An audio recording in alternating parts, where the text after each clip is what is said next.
Everton 2, Manchester United 2. How are you doing, John? Good evening. Or should I say good afternoon? I see the frustration of the game is affecting me. Glad to be here. Okay, you're welcome. So what do you have to say about the game? First half, don't know. The first question is, do these guys train? Do they train at all? They do, obviously. And it still boils down to the fact of what I've been trying to say all this while. When I always question, the character of the players. You can tell, even from this Everton game, at least, has put all doubt to bed now because we can say that of the truth.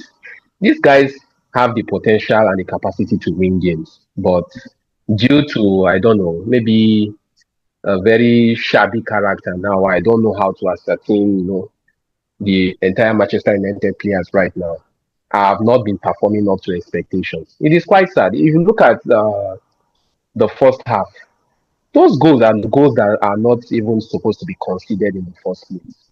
And it tells you, Maguire stood and that guy came from behind. Thank you. Came from behind.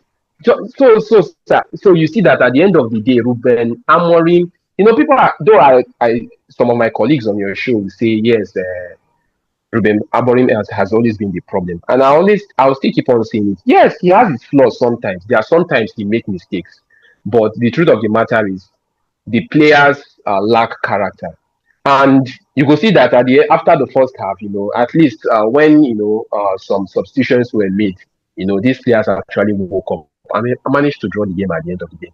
So it's not a question of if these players train, but it's the character, to identify that they're playing. They're actually playing for one of the biggest clubs in the world, and they should match that with their performance day in day out, irrespective of the team that they face in the Premier League.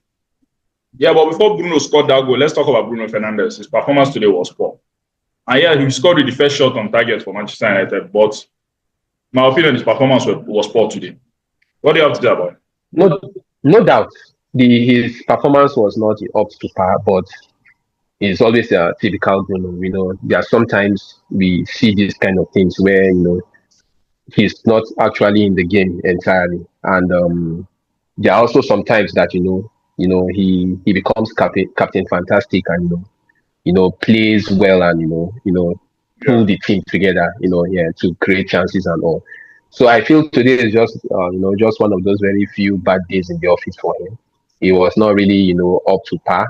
But I think after the scoring the free kick, I think his game actually improved a bit compared to. I think that position that they moved him to, he was playing among the front three in front. Yes. The three in front, rather. The three in front. So Amorim moved him to play as a deep playmaker. And I think that was where I feel Amorim got it right today. Because in that number 10 role, or should I say the 2 number 8s, Bruno is you just see him running all over the place. But I think that's central midfield, or let me say, where Amorim put him among the 4 in the middle, I think that place was okay for him to perform well against Everton. It might not work in every game, but today that position really worked for him. So I agree. I don't think it was when he scored. I think Amorim moving him from the front 3 to the middle, to the 4 in the middle, really helped the game today. That's the way I see it. Quite all right. Yeah, you are right about Bruno Fernandes, stepping up, when there was a little tweak in the formation. But why I actually said after the goal, you could see that he I think there was this desire to actually get the 3 points, and you could see that the Bruno Fernandes was much more sharper, much more creative in trying to ensure that the team tried to carve out a win.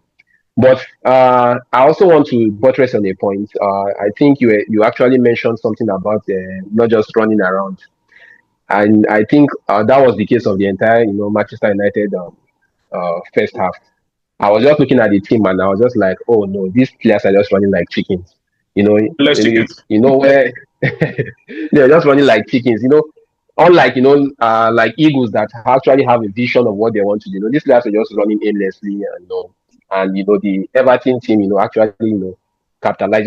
Especially if you're looking at how the second goal came about, you could see how from I think from Everton's backline they carved the whole midfield open, and the ball even got to that Everton player who tried to I think cross the ball that Onana actually saved initially before Abdoulaye Doucouré headed the ball back into the net. So I think it's not just only Bruno that was actually running around aimlessly today. I think the entire Manchester United team in the first half, did same. But I think much more.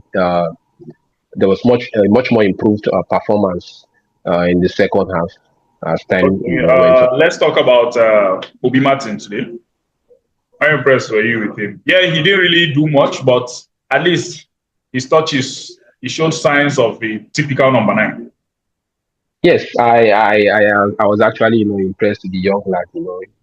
At age 17, coming at a time whereby the team actually needs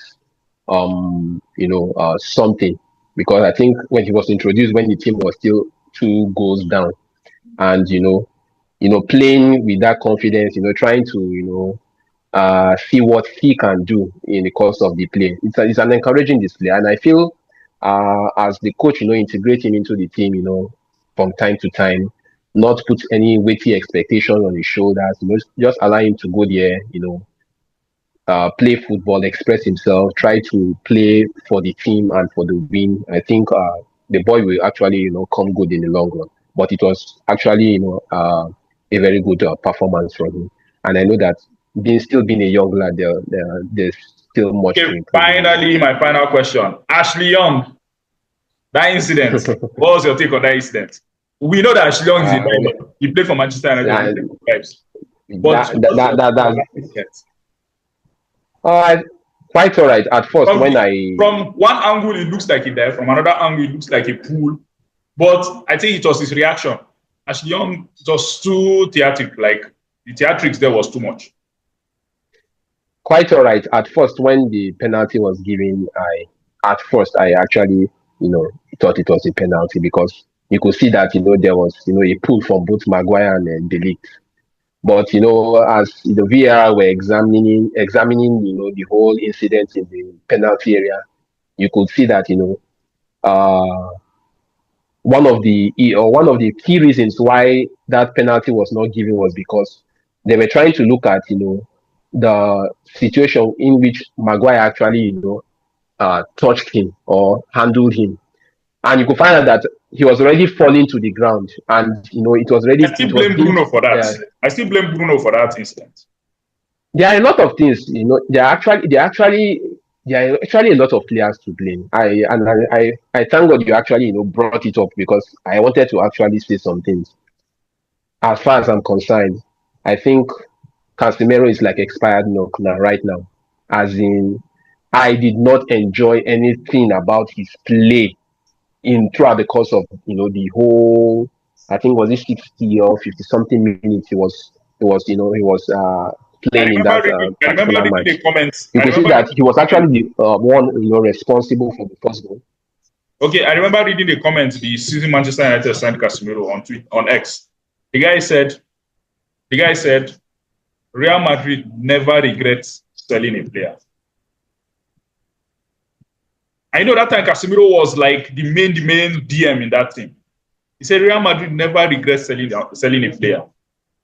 He said you guys are signing a scrap player from Real Madrid. Real Madrid have used him already, like they've used everything in Casemiro.